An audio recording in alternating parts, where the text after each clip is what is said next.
अच्छा रिश्मा, मोहब्बत के बारे में आपके क्या ख्यालात है? एक बार, बार-बार या 2 बार? मोहब्बत सिर्फ अपने घर वालों से होती है, बाहर किसी से मोहब्बत नहीं होती है। तो ज़्यादातर आप भाई बना लेती हैं? भाई बना लेती हूँ रिश्मा बाजी। अपनी मदर से कहा कि मुझे ढोल सीखना है, वो अपना सर पकड़ के बैठ गई, कहती बेटा अब ये मत कहना कि मुझे मुंह से आग निकालनी है। तो सामने ऑडियंस जो होती है वो आपके ढोल में ज़्यादा इंटरेस्टेड होती है या आपकी खूबसूरती में खोई होती है? दोनों में। तो फूडी हैं आप, खाने को शौक है? बस मूडी हूँ, फूडी नहीं मूडी जरूर हूँ। डिफरेंट वेडिंग शोज भी करती हैं, तो आप एक प्रोग्राम का कितना चार्ज करती हैं? एक आईफोन आ जाता है, ठीक है। कभी फनी डीएम्स भी आते हैं, बहुत ज्यादा फनी, जिसको देख के कमेंट आते हैं बहुत सारे, मेरे बच्चों की जन्नत। अब मैं देख बीवी दूसरे की, बच्चे अपने और काम दूसरे। बस फिलहाल का भी मेरा यही फील है। क्या आपकी खूबसूरती का राज क्या है? ज्यादा सारा मेकअप। अच्छा अरिश्मा, शादी लव मैरिज करेंगी या अरेंज? अरेंज। एंड पे कोई शेर सुनाना चाहें तो प्लीज ये एक शेर तो शेर? सुना। शेर शेर शेर शेर।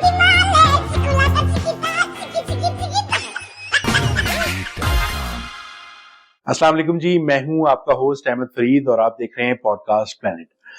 आज की हमारी जो मेहमान है वो पाकिस्तान की पहली लेडी ढोल प्लेयर और बहुत ही pleasant personality. Please welcome Arishma Maryam.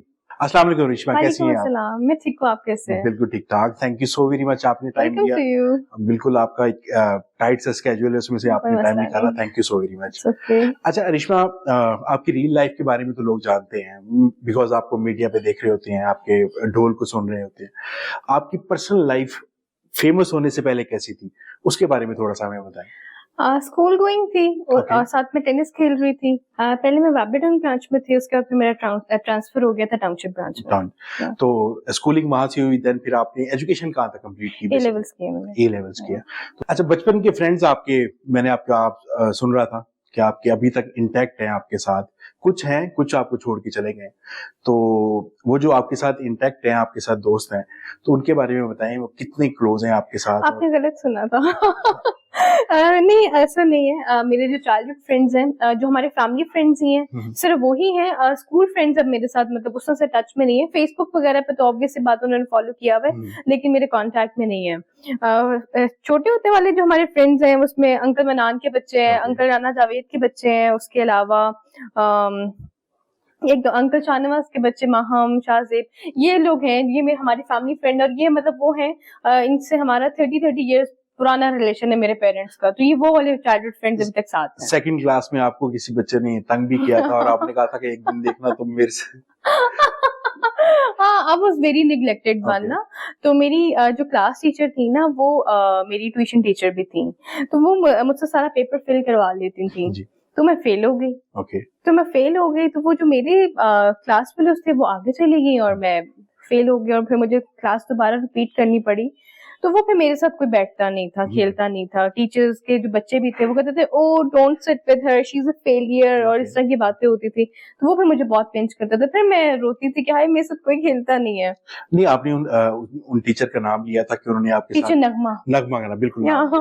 तो आपको नहीं लगता कि मीडिया पे आके आपको ये नहीं कहना चाहिए था थोड़ा सा? मुझे बिल्कुल कहना चाहिए।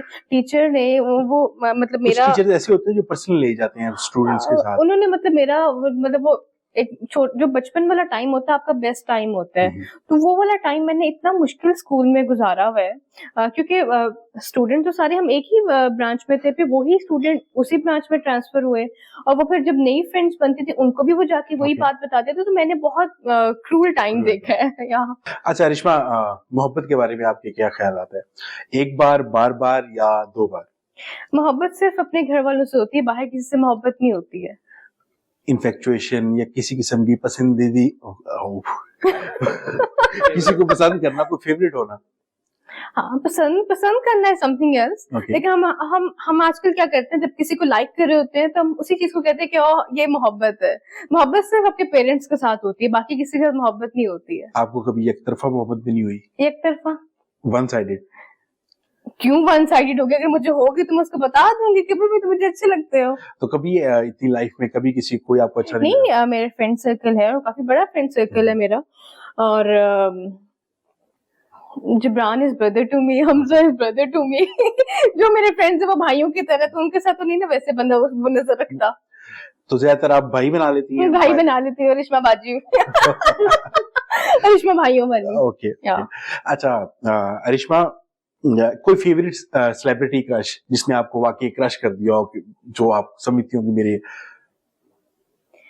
क्रश तो नहीं, लेकिन मुझे जेनिफर बहुत पसंद है। उसके अलावा मुझे लेडी गागा बहुत पसंद है। पाकिस्तान में मुझे गर्ल्स में हदीका अच्छा गाती हैं अभी नाउडेज। वो उनके वो जो बड़ा ट्रेडिशनल से कपड़े पहनती हैं, ड्रेसिंग बहुत अच्छी करती हैं। एक हमारी काफी फेमस सिंगर हैं सायरा नसीम, उनकी ड्रेसिंग मुझे बहुत पसंद है। बहुत डिसेंट रहती हैं। मैं नाम नहीं दूंगी, एक है हमारी मतलब पुरानी सिंगर है, वो मतलब ठीक है, age is just a number, लेकिन मेरे हिसाब से आपको अपने एज के साथ चीजों को कैरी करना आना चाहिए। तो अब जैसे मेरी मदर को अभी हम अगर जीन्स टॉप पहना देंगे तो आई डोंट थिंक वो इस एज में उनको सूट करेगा, और वो पहनेंगी भी नहीं। तो वो जो सिंगर है वो आती हैं और उस तरह से मतलब बड़े बोल्ड तरीके वो परफॉर्म कर रही होती हैं, तो दैट्स वेरी हॉरिबल। तो मैं देखती हूँ, मैं कहती हूँ सायरा नसीम जी जो हैं बहुत अच्छे कपड़े पहनती हैं, अपने बॉडी लाइन के साथ उनके कपड़े भी जा रहे हैं, उनका मतलब ट्रेंडिंग भी है, और अपनी पर्सनालिटी को बड़ा अच्छा कैरी करती हैं। अच्छा रिश्मा, आपने ये तो बताया कि आपको किससे मोहब्बत नहीं हुई, बट आपके अकॉर्डिंग आइडियल मैन कौन है आपके लिए? बियर्ड वाला होना चाहिए या क्लीन शेव? हाइट क्या होनी चाहिए? ओके, एंड हाइट पे या मैं 5'8" हूँ, तो ऑब्वियसली बात है मेरे से हाइटेड लड़का ही अच्छा लगेगा। यस, 5'8" तो ऑलमोस्ट 6 के अराउंड तो होनी चाहिए। अच्छा रिश्मा, अब थोड़ा एक पर्सनल सवाल है कि पाकिस्तान की ऐसी कम्युनिटी है या सोसाइटी है कि यहाँ पर लड़कियों को तालीम लेने के लिए भी बहुत मुश्किल होता है, बिकॉज फैमिली अलाउ नहीं करती, आपके पीयर ग्रुप इतना मुश्किल कर देता है आपका जीना। उस माशरे में आपने नॉन कन्वेंशनल एक ढोल प्लेयर बना, तो ये आपके लिए कितना मुश्किल था, और क्या आपने शुरू से ही इस चीज को लेके चली, या सडनली आपने कहा कि बस एक रात आपने सोचा कि यार मैंने ढोल प्लेयर ही बनना है? और ऐसी सोसाइटी में रहकर इन सब चीजों को कैसे आप साथ लेके चलती हैं? एक तो मैं घर में बहुत ज्यादा लाडली हूँ, एक होता है पैम्पर्ड, एक होता है एक्स्ट्रा पैम्पर्ड। मैं हूँ एक्स्ट्रा पैम्पर्ड। तो मेरी बात जो है ना वो नहीं टाली जाती है, मैं जो भी कहूँ मामा मान लेती हैं, बाबा मान लेते हैं। तो व्हेन आई स्टार्टेड ढोल ना, मैंने जब अपनी मदर से कहा कि जी मुझे ढोल सीखना है, तो अपना सर पकड़ के बैठ गई, कहती बेटा अब ये मत कहना कि मुझे मुंह से आग निकाल ली है। खुदा का नाम लो। मैंने कहा जी मुझे तो सीखना है, और वो ढोल सिर्फ मैंने शौक के लिए सीखा था, मुझे बिल्कुल भी आइडिया नहीं था कि मैं इसको प्रोफेशनली शुरू कर दूंगी। पहले आप किसी को सुनती थी ढोल प्लेयर को, कभी सुना हो? किसी को भी नहीं सुनती थी। इंस्पिरेशन मेरी है Jasmeet Kaur, she is from India and she is sister to me, और उन्होंने बड़ा सपोर्ट किया मुझे। उन्होंने मुझे आइडिया दिया, कहती मतलब you got looks, why you don't try dhol? I was like okay. तो तब मुझे थोड़ा सा ना इंटरेस्ट हुआ कि मुझे ढोल सीखना चाहिए। वो भी सिर्फ एक शौक की हद तक था, और फैमिली सपोर्ट मुझे फुल ऑन थी। मेरी पुप्पो, खाला सब लोग वेट कर रहे होते कब मेरा टीवी शो ऑन एयर होगा। तो फैमिली सपोर्ट जो होती है वो टीवी शो जब आप फेमस हो गई होंगी तब वेट कर रहे होंगे, उससे पहले भी वेट उससे पहले तो नहीं पता था ना कि मतलब मैं ढोल सीख रही हूँ। वो तो जब मैं एकदम वायरल हुई तो सबको पता चला कि हाँ शी इज इनटू मीडिया। उसके बाद फिर सबने बहुत ज्यादा सपोर्ट किया, किसी ने क्रिटिसाइज नहीं किया कि ये क्या हो गया, क्योंकि आगे सब पढ़े लिखे लोग हैं, और माशा जो है थोड़े और तरह का तरीके देखता है। ऑब्वियसली चेंज आ रहा है हमारे माशरे में, सोशल मीडिया बहुत अच्छा काम कर रहा है इस चीज में, एजुकेशन बेहतर हो रही है, बट अभी भी कहीं ना कहीं ऑर्थोडॉक्स टाइप के लोग हैं जो इस चीज को बहुत बुरा फील करते हैं। अभी कुछ लोगों का मानना है, वो ऐसा समझते हैं कि जो मीडिया इंडस्ट्री के लोग होते हैं वो रूहानियत से बहुत दूर होते हैं, तो आप अपनी रूहानियत के लिए क्या करती हैं? अच्छा, अगर तो हम मीडिया का बुरा कहते हैं, आई एम सॉरी, लेकिन ये थोड़ा मैं बोल्ड बात हो जाएगी। आप जाके देखें, उस तरह की ड्रेसिंग हम तो नहीं करते, मीडिया वाले तो नहीं हम करते हैं जिस तरह की ड्रेसिंग वहां पे करके लड़कियां बैठी हुई, वहां पे स्मोक चल रहा है, सिगरेट, हर चीज हो रही है। मैं खुद पर्सनली शीशा पीती हूँ, ऐसी बात नहीं है, लेकिन एक तरीका होता है ना हर चीज का। आप घर के अंदर बैठ के कुछ भी करें, बट आपकी लाइफ एक पब्लिक लाइफ होती है, तो उसमें परसेप्शन ऐसा बन जाता है। तो आप बेसिकली अपनी रूहानियत मींस अल्लाह से अपने आप को कैसे अटैच रखती हैं? अच्छा, ये वाली जो स्टोरी है ये बिल्कुल ही एक डिफरेंट स्टोरी है कि आप 5 वक्त की नमाज पढ़ रहे हैं, आप कुरान पाक पढ़ रहे हैं, आप रोजे रख रहे हैं। अब इसका अब ये तो नहीं है ना मैं रोजे रख रही हूँ, मैं नमाजें पढ़ रही हूँ। अब ये चीजें तो नहीं हम दिखाते हैं। अब शायद हम न्याज बहुत ज्यादा कराते हैं, लेकिन ये बातें बताने वाली नहीं है ना, बिकॉज ये अल्लाह का और ये हमारा मैटर है। मतलब मेरा और मामा, मतलब मेरा मामा और मैं, हम इकट्ठे होते हैं तो मैं हमारा कंसिडर करती हूँ कि हमने हर वक्त इकट्ठे ही रहना है। तो अब किसी का हेल्प करना या किसी को अल्लाह के नाम पे न्याज बांटना या नमाज पढ़ना, इसको तो हम पब्लिकली नहीं ना वहां पे मेंशन कर रहे होते। ये तो अल्लाह का हमारा मैटर है कि हम कितना करते हैं। बस ये यहाँ पर लोग सोचते इस तरह से हैं कि उनकी सोच को तब्दील करना बहुत मुश्किल है। तो आप जो काम कर रही है बहुत अच्छा कर रही है and I really appreciate that कि आप कुछ अलग कर रही हैं। अच्छा अरिश्मा, आप डिफरेंट जब वेडिंग शोज करती हैं तो आपने कभी नोट किया हो जब आप ढोल प्ले कर रही होती हैं तो सामने ऑडियंस जो होती है वो आपके ढोल में ज्यादा इंटरेस्टेड होती है या आपकी खूबसूरती में खोई होती है? दोनों में। ओके, पैकेज मिल जाता है। पैकेज हो गया ना। क्योंकि मैंने देखा है बहुत सारी भी लड़कियां जंपिंग हुई हैं। मैं किसी को पोक नहीं करूंगी।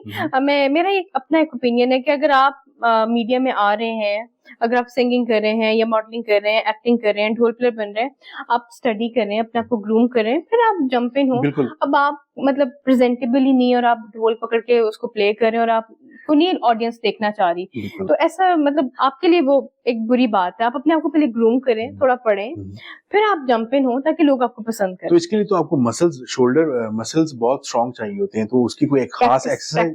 पैशन। ओके, पैशन या तो जिम वगैरह यूज कर जाती हैं? जिम अभी आजकल मैं नहीं जा रही हूँ, मैंने ट्रेडमिल घर पे ले ली हुई है, तो मैं घर पे ही कर रही हूँ। अच्छा, जो ढोल आप प्ले करती हैं उसका वेट कितना होता है नॉर्मली? जो मैं प्ले करती हूँ उसका 15 kg है, जिसपे मैं प्रैक्टिस कर रही हूँ वो 18 kg है। तो आप कितना टाइम तक इसको होल्ड कर सकती हैं? बिकॉज वो एक गुंगा साइया है, शायद आपने नाम सुना हो। वो तो हवा में उसे बिल्कुल हवा में ले आते हैं बजाते बजाते। काफी सारे ढोल प्लेयर्स हैं जो ढोल घुमा लेते हैं। मेरे अपने टीचर जो हैं सर इमरान, वो भी ढोल घुमा लेते हैं। मेरा एक बैंड मेंबर है, वो 3 ढोल दांतों में घुमा लेता है। तो ये अपनी अपनी टेक्निक्स हैं, अपनी अपनी प्रैक्टिस है। और मैं कितनी देर में वेडिंग शो पे तो मेरी 1.5 घंटे की अपीयरेंस होती है। या तो 1.5 घंटे में आप तकरीबन 1.5 घंटा ही बजा रही होती हैं ढोल? नहीं, बीच में होता है कि जब मैं थोड़ा मेरी वेन से स्वेल हो रही है तो मैं थोड़ा सा 2-3 मिनट का ब्रेक ले लेती हूँ। कोई फेवरेट बीट जो आप? मुझे धमाल प्ले करना बहुत पसंद है। तो धमाल के अलावा कोई ऐसी बीट जो आप बहुत एंजॉय करती हो बजाते हुए, अकेले बैठे? Traditional bhangra, okay, Pashto beat बहुत पसंद है। मेरी मदर बेसिकली पठान है, तो उनको पश्तो बीट बहुत पसंद है। तो मैं जब प्रैक्टिस कर रही होती हूँ ना, तो वो कमरे से आवाज देती है, छोड़ दे पंजाबी भंगड़ा, पश्तो बजा। तो वो भी मैं पश्तो बीट प्ले करती हूँ। तो पश्तो आपको आती भी है बेसिकली? नहीं, मेरे फादर पंजाबी थे, तो वो उनको लगता था कि मामा मेरे बाबा के बारे में कोई बात करें तो वो खफा होते थे। तो वो भी मेरी मामा ने पश्तो बोलना छोड़ दी। अच्छा अरिश्मा, हर इंसान की लाइफ में कोई ऐसा फेज आता है जब उसे लगता है कि बिल्कुल ही मैं अब टूट चुका हूँ, फिर अल्लाह ताला कोई ना कोई अपना मुआजिज़ा दिखाता है और उस सिचुएशन से इंसान को निकालता है।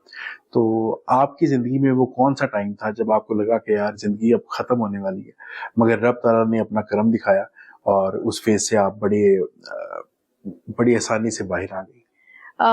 जब मेरे फादर की डेथ हुई तब वो बहुत ही डिफरेंट सा था एक चीज। मैंने तो कभी सोचा ही नहीं था कि ऐसा भी हो जाएगा, और लेकिन अल्लाह पाक की जैसे मर्जी है। तो वो एक बहुत मुश्किल टाइम था, बहुत ही ज्यादा मुश्किल था, एक्स्ट्राऑर्डिनरी मुश्किल था कि अब हम कैसे सरवाइव करेंगे, क्या होगा। क्योंकि मेरे ढोल से मेरे घर का सिस्टम नहीं चलता है, मैं ढोल सिर्फ शौक के लिए प्ले करती हूँ। ऐसा नहीं है कि मैंने ढोल बजाना है तो मेरे घर का सिस्टम चलेगा। तो वो हम बहुत ज्यादा फाइनेंशियल तो चलो डिस्टर्ब हुए लेकिन एक वो जो घर का वो जो पिलर वाला सीन है ना कि वो गिर गया एकदम, वो बहुत डिफरेंट था। फिर उससे थोड़ा सा हम रिकवर हुए, कोई 1.5 साल मतलब हमें रिकवरी में लगा। तो फिर मेरे बिनोई जो है, कामरान भाई सबसे बड़ी सिस्टर के हस्बैंड, उनकी बहुत यंग एज में डेथ हो गई। कामी भाई की एज थी 35-36। तो उनको हार्ट अटैक आ गया। तो ये जो 2 डेथ्स मैंने देखी है ना, ये बहुत ही मतलब डिफिकल्ट थी। मेरी सिस्टर अभी जवान है माशाल्लाह, उसके बच्चे हैं, फिर उसको मतलब वो देखना, और वो बड़ा मुश्किल था। सर्वाइवल बहुत मुश्किल हो जाता है। बिल्कुल ठीक। अच्छा अरिश्मा, सुहेल बड़ाइच के साथ आपने एक शो किया था। वो अक्सर कहते हैं कि जो फीमेल सेलिब्रिटीज होती हैं वो खाना नहीं खिलाती और जब भी वो ऐसा कोई शो करते हैं तो अपना खाना साथ लेके जाते हैं। तो जब आपके घर आए थे तो खाना उन्होंने दिया था तो या बस तक पर ये कौन लोग हैं कि आपके घर मेहमान आ रहा है वो बगैर खाए जाए। हमारे घर का तो ये सिस्टम नहीं है। जब मैं मीडिया में नहीं भी थी तब भी मैं तो शुरू से बचपन से देखते आ रही हूँ कि घर पे जब भी कोई आता है मेरी मामा तो पार्सल भी साथ बना के देती है। नहीं, वो तो मैंने अभी देखा है आंटी का खलूस और नियत। मैं इस चीज की खुद गवाही दे सकता हूँ। Thank you so very much, बहुत शुक्रिया उनका। तो फूडी हैं आप, खाने को शौक है? बस मूडी हूँ, फूडी नहीं मूडी जरूर हूँ। तो लाहौर में सबसे बेस्ट जगह कहाँ का कुजीन आपको सबसे अच्छा? अच्छा, it depends on mood. Okay. मैं मटन और बीफ नहीं खाती, उसके अलावा आई डू इट एवरीथिंग। तो खाना भी ना मूड के अकॉर्डिंग चल रहा होता है, खाना, कपड़े। वेजिटेरियन है? नहीं, वेजिटेरियन तो नहीं हूँ, लेकिन मटन और बीफ नहीं खाती, मुझे ना स्मेल आती है। ओके। तो लाहौर में कोई फेवरेट प्लेस जहाँ पे आपको जाना पसंद हो, एम्बियंस वाइज, खाना? अभी आजकल तो राय ट्रेंडिंग में सारे टॉप रेस्टोरेंट्स तो वहीं पे हैं, एम मालूम पे भी हैं। तो अब एक एक नाम मेंशन कर दूं या ऐसे ठीक है? नहीं, आपका अपना फेवरेट बता दें, सबसे फेवरेट वही, it depends on mood. Okay. मुझे नैंडोस बहुत पसंद है, मुझे पीएफ चैंग बहुत पसंद है, उसके अलावा और काफी सारे रेस्टोरेंट्स हैं जिनके मुझे फूड बहुत पसंद है, लेकिन वही ना मूड पे डिपेंड करता है। अच्छा, आप डिफरेंट वेडिंग शोज भी करती हैं, तो आप एक प्रोग्राम का कितना चार्ज करती हैं? एक आईफोन आ जाता है, पीटीआई प्रूफ। अच्छा, अभी आपने कहा कि एक आईफोन आ जाता है, वो कौन सा आता है? एक्स आता है, 11 आता है, 12 आता है, 15? फिर तो बहुत अच्छा कमाती हैं आप। वही तो मैं कह रही हूँ, अब मुझे देख के बहुत लड़कियों ने जंप इन किए, उनको लगता है कि रिश्मा बहुत पैसे बनाती है, लेकिन आप ये भी तो देखे ना कि अगर मैं लेट्स सपोज अगर एफर्ट भी बहुत होता है, 10 रुपीज अगर मैं चले 10 रुपीज, मैं 6 लाख रुपए शो पे चार्ज कर रही हूँ। मेरे साथ टीम है, प्रॉपर टीम है, जिसमें 3 बॉयज हैं, मैनेजर है, कैमरामैन है, ड्राइवर है, गार्ड्स हैं, मतलब पूरी प्रॉपर टीम होती है। ठीक है, हम शो पे जा रहे हैं एक गाड़ी पे, तो ऑब्वियसली मेरी अपनी गाड़ी होती है, बैंड मेंबर्स की अपनी होती है, गार्ड्स की अपनी होती है, तो प्रॉपर एक टीम के साथ इंसान चल रहा होता है। ऐसा नहीं होता कि सब पैसे मेरे पास आ रहे होते हैं। अच्छा, अगर आपको अप्रोच करना हो किसी वेडिंग के लिए, वेडिंग शो के लिए, तो क्या करना चाहिए? इंस्टाग्राम पे कांटेक्ट करें। अच्छा, आपकी अपनी पीआर टीम है जो राब्ता करती है उसके बाद? जी। अच्छा, कोई ऐसा क्रेजी फैन स्टोरी सुनाएंगे जो बिल्कुल पीछे पड़ गया हो आपके? एक दफा क्या हुआ, मेरा जो इंस्टाग्राम, फेसबुक, यूट्यूब, ये मेरे मैनेजर्स के पास भी लॉगिन हुआ, मेरे पास भी लॉगिन है, मेरे मैनेजर्स के पास भी लॉगिन है।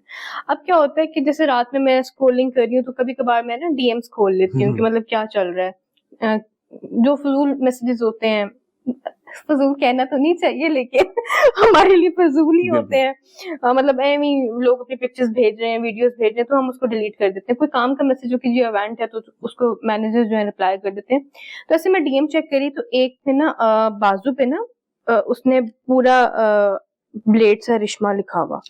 मैं इतना डर गई, मैंने उसको ब्लॉक कर दिया। मैंने कहा पता नहीं कौन है कौन नहीं, अल्लाह ना करे उसकी वेन कट जाए, ऊपर से रिश्मा लिखा हुआ हो, मैं क्या करूंगी, मेरा नाम आएगा। तो वो एक मतलब बड़ा मैं तो डर गई एकदम कि ये क्या हो गया। मैंने कभी फनी डीएम्स भी आते हैं बहुत ज्यादा फनी, जिसको देख के कमेंट आते हैं बहुत सारे, मेरे बच्चों की जन्नत और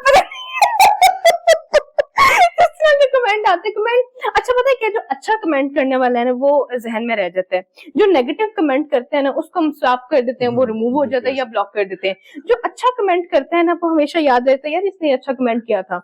और वो जो अच्छा कमेंट करने वाले लोग हैं वो फ्रीक्वेंटली आपकी पोस्ट पे कमेंट करते रहते हैं और वो आपको याद रहते हैं कि हाँ यार ये मेरे फॉलोअर्स। तो कमेंट्स पढ़ती हैं अपने सारे? पढ़ती हूँ। तो उसमें कभी ऐसा कोई कमेंट आया हो जिससे बिल्कुल दिल टूट गया हो कि यार हाँ जी, फतवा स्क्वाड जाती है, फतवा स्क्वाड बिल्कुल जाती है। लेकिन फिर मेरा उनसे ये सवाल है, चले हम बुरे, आप हमारी पोस्ट पे क्या कर रहे हैं? हाजी साहब आप घर बैठे लॉग आउट करें इंस्टाग्राम को, आप इधर क्या कर रहे हैं? आपका गानों से, ढोल से, सिंगिंग से क्या कंसर्न? आप हमारी पोस्ट पे लेने क्या आए हैं? आपका कोई काम नहीं। अच्छा रिश्मा, कौन सी ऐसी 3 चीजें हैं जिनके बगैर आप जिंदगी में नहीं रह सकती? मामा। ओके। मामा, अगेन मामा। And mobile? मोबाइल भाड़ में जाए। अच्छा, मोबाइल आप यूज नहीं है? मोबाइल मैं बिल्कुल यूज करती हूँ, लेकिन आप कह रहे मैं रह नहीं सकती, तो वो सिर्फ मामा है। मेरी जिंदगी में सिर्फ पहली और आखिरी इंसान वही है जिनके बगैर मैं रह नहीं सकती बस। बाकी वो दुनिया की मुझे कोई परवाह नहीं, जहाँ मुझे मामा वहाँ मुझे दुनिया का कोई इंसान नहीं। बल्कि ब्लेसिंग्स होती हैं बिल्कुल उनके बगैर तो बिल्कुल हमारी लड़ाई भी बहुत होती है, लेकिन हर 2 मिनट बाद वो तो ये चलता गिलास रहता यहाँ है। पे क्यों रख दिया है, लाइट क्यों ऑन है, टॉवल क्यों वो तो घर में चलता रहता है तो हमारी बहुत लड़ाई होती है, लेकिन प्यार भी हमारा बहुत है। वो भी मेरे लोग कहते हैं ना दिल का रिश्ता, हमारा दिल का नहीं, हमारा सोल का रिश्ता है एक्चुअली। दुनिया में सिर्फ एक माँ का रिश्ता ऐसा है जो बेलॉस होता है, वरना कहीं ना कहीं जिंदगी में हर किसी को कोई ना कोई मतलब इंटरेस्ट होता है। उसके अलावा माँ एक ऐसा रिश्ता है जिसमें बेलॉस, नो इंटरेस्ट, अनकंडीशनल लव जिसे कहते हैं वो होता है। अरिश्मा, आपने ये तो बताया कि आप एक शो का कितना चार्ज करती हैं, मगर अपने सोशल मीडिया प्लेटफॉर्म से आप मंथली कितना कमाती हैं? मेरी जब सोशल मीडिया प्लेटफॉर्म से कमाने का टाइम है, मेरा पेज हैक हो गया। ओके। तो जिसके पास वो पेज चल रहा है, मेरे सुनने में आया तो वो 7-8 लाख रुपए कमा रहा है मेरे फेसबुक पेज से। तो आपने FIR को बताया नहीं? मेरी जो पेज का जो क्रिएटर था ना, साइबर क्राइम में आपने सब कुछ कर लिया। मेरे जो पेज का क्रिएटर था ना, उसने वो पेज आगे ना सेल कर दिया। Okay. तो जैसे ये वो वाला सीन है ना, जैसे अब आपकी सिम में यूज कर रही हूँ, आपका जब दिल करेगा अपनी सिम बंद करवा लेंगे या किसी और के नाम पे आप ट्रांसफर कर सकते हैं। तो ये भी वही सीन था, पेज के साथ भी ऐसे ही हुआ। उसने 3 लाख रुपए में पेज बेच दिया था, आगे बेच दिया था। और यूट्यूब है, मैं टू बी वेरी ऑनेस्ट, मेरे पास सिल्वर बटन भी है, व्यूवर भी बहुत अच्छे आते हैं, लेकिन समटाइम्स मैं अगर व्लॉग शूट कर रही हूँ ना, तो मैं अपने व्लॉग देख के यार ये शो ऑफ नहीं हो जाएगा, मैं डिलीट कर देती हूँ। तो मैं कहती हूँ मैं क्या रिकॉर्ड करूँ। वो शो ऑफ नहीं होगा, बिकॉज आपके जो जितने भी फैंस हैं ना, वो आपको देखना चाहते हैं, एक लेकिन लम्हा आपका नोट करना चाहते हैं कैसे गुजर रहा है। बस मैं ना अपलोड नहीं करती हूँ, मैं कहती हूँ मैं क्या अपलोड करूँ, मैं क्या रिकॉर्ड करूँ, मैं क्या दिखाऊं। तो मैं बहुत मजे से व्लॉग शूट करती हूँ, एडिट करती हूँ, डिलीट कर देती हूँ। मैंने कुछ व्लॉग किए भी हैं, लेकिन अपनी व्लॉग देख के मैं कह रही थी कितना बुरा व्लॉग बनाया मैंने। नहीं, YouTube पे आप जरा वर्क करें तो बहुत अच्छी इसकी। लेकिन मुझे अपने व्लॉग देख के कितना गंदा व्लॉग शूट किया है मैंने। तो आप अपनी क्रिटिक्स हैं ना? बस अपने काम को देख के कोई बुरा नहीं कहता, लेकिन मुझे लगता है कि मैं बहुत फजूल व्लॉग शूट अपना काम सबको ही बुरा लगता है, दूसरों को अच्छा लगता है। अब मैं बीवी दूसरे की, बच्चे अपने और काम दूसरों। बस व्लॉग का भी मेरा यही सीन है। ओके। अच्छा रिश्मा, आपने स्टोन्स पहने हुए हैं, एक तो आप ये बताएं कि आप ये स्टोन्स ऑथेंटिक स्टोन्स लेती कहाँ से और ये कौन से स्टोन्स है? ये एमरल्ड है, सफायर है, एमरल्ड विद डायमंड्स है, सफायर भी विद डायमंड्स है, ये भी एमरल्ड है। ये मुझे ईरान से गिफ्ट किया था वन ऑफ माय फैन, उन्होंने। और ये वाला मैंने लाहौर में ज्वेलर है, हारून ज्वेलर, नाम लेने के लिए लेना, बीप डाल दीजिएगा। तो ये मैंने उनसे लिया था। एक मैंने हाँ, ये वाकई मैंने वो ईरान से आए हुए। हाँ। ओके। तो इनसे कुछ नेगेटिव एनर्जी दूर होती है? अच्छा, मैं बहुत सुपरस्टिशियस हूँ, बहुत ही ज्यादा। घर से पानी पी के नहीं निकलना, पीछे से कोई आवाज दे दे तो क्यों प्लीज आवाज दी, मैं जा रही, मैंने बैठ जाना है। हर इंसान की अपनी अपनी एक आदत होती है ना, तो मैं थोड़ी सी सुपरस्टिशियस हूँ कि नजर लगती है, क्या कहते हैं, सामने से बिल्ली को, हाँ नहीं, बिल्ली वाला तो मुझे, बिल्ली वाली मुझे मिथ लगती है, वो अपने काम जा रही है। हाँ, बिल्ली अपने काम जा रही है। और वैसे भी आपको पता है कि जैसा आप सोचती है ना, वैसा हो जाता है। और अल्लाह ताला ने कुरान पाक में भी फरमाया है कि जैसा गुमान करोगे वैसा खुदा को आप पाओगे, वैसा हो जाता है। और ये ऐसे ही है, अगर आप लॉ ऑफ अट्रैक्शन को देखें, वो भी ऐसे ही वर्क करता है कि आप जिस तरह के बारे में सोच रहे होते हैं वैसा ही इंसान की लाइफ में होना चाहिए। जैसे मेरी सिस्टर है यशल, मैं उसको कहूँगी यशल, यार सुबह मेरे पेट में बहुत दर्द हो रही थी, मुझे मत बताया कर, मेरे पेट में दर्द शुरू हो गई है। तो ये चीजें उसमें ट्रांसफर होती हैं। बिल्कुल ऐसे ही होता है। अच्छा रिश्मा, पर्सनल सवाल है कि आपकी खूबसूरती का राज क्या है? ज्यादा सारा मेकअप। ओके। यही होता है, लड़कियां ज्यादा यही करती हैं और क्या करती हैं। अब वो ऑन स्क्रीन आके मैं बहुत प्रिटेंड करूँ कि ज्यादा पानी पिए, ज्यादा ये खाएं, ज्यादा वो पिए। हाँ, फिर यही है कि ज्यादा अगर आप मेकअप के बगैर है तो ये अपने डाइट का अच्छा ख्याल रखें। ये तो ऑन सीरियस साइड पे, आप पानी पिए, डाइट का ख्याल रखें, और जोक्स अपार्ट ज्यादा सारा मेकअप। ज्यादातर मेकअप लगा के आप ज्यादा खूबसूरत है। अच्छा, मेकअप में ये नहीं होता कि लड़की खूबसूरत हो जाती है, उसके फीचर्स जो है ना वो इनहेंस हो जाते हैं। अच्छा रिश्मा, शादी लव मैरिज करेंगी या अरेंज? Totally arrange. तो मुश्किल नहीं हो जाएगा? नहीं, बिल्कुल मुश्किल नहीं होगा। मामा मेरे लिए ढूंढेंगी ऐसा। वो एक ना मैंने वीडियो देखा, वो बच्चा कहता है वो उसको मतलब वो एक ही करेक्टर है, वो लड़की का भी रोल करता है लड़के का भी। उसको कहते हैं अगर तुम्हें मेरी कोई बात बुरी लगी तो वो कहती है रुको रुको एडजस्ट कर लेना। तो मुझे अरेंज लड़का चाहिए, लव मैरिज नहीं। तो आंटी को आपने ये टास्क दे दिया कि वो ढूंढे आप? मैंने क्या उनको टास्क दिया ना, उन्होंने खुद से सर्चिंग पे वो है जहाँ उनको अच्छा लगा। कब तक एक्सपेक्ट करें, साल 2 साल? कोई पता नहीं, हफ्ते बाद उनको पसंद आ जाए कोई पता नहीं 2 साल में ना आए। एंड रिश्मा लास्ट में अपने फैंस को कोई मैसेज अगर आप देना चाहें तो प्लीज। बॉडी शेमिंग ना किया करें क्योंकि इससे लोग बहुत ज्यादा हर्ट होते हैं। अभी जैसे नाउडेज मैंने 5 kg जो है डाउन किया है, तो मैं मतलब पर्सनली ये फील करती हूँ कि अगर लोग मुझे कहते हैं हाय तुम कितनी मोटी हो गई हो, तुम ऐसे हो वैसे हो, तो मुझे इतना फील होता है जिनका वेट एक्चुअल में बहुत ज्यादा है और वो नहीं कम कर पाते हैं तो वो कितना हर्ट होते हैं। बड़ी एफर्ट्स लगती हैं कम करने में। और ये बॉडी शेमिंग। अब मेरी सिस्टर मोटे होने की दवाई खाती है, ठीक है, बड़ी लकी है। वो मोटे होने की दवाई खाती है। अब उसको जो मिलेगा, जो भी मेरी फ्रेंड, वैसे तो वो घर से कम ही निकलती है। कभी मेरी कोई फ्रेंड आ जाए तो कहेगी यशल तुमने कितना मतलब लूज कर लिया। वो कहती है यार मैं तो मोटे होने की दवाई खा रही हूँ। अभी आजकल वो दवाई खा रही है। क्या खा रही हो, इतनी मोटी हो गई हो। तो ये बॉडी शेमिंग से ना बाज आ जाए प्लीज, इस तरह से ना लोगों का दिल बहुत दुखता है।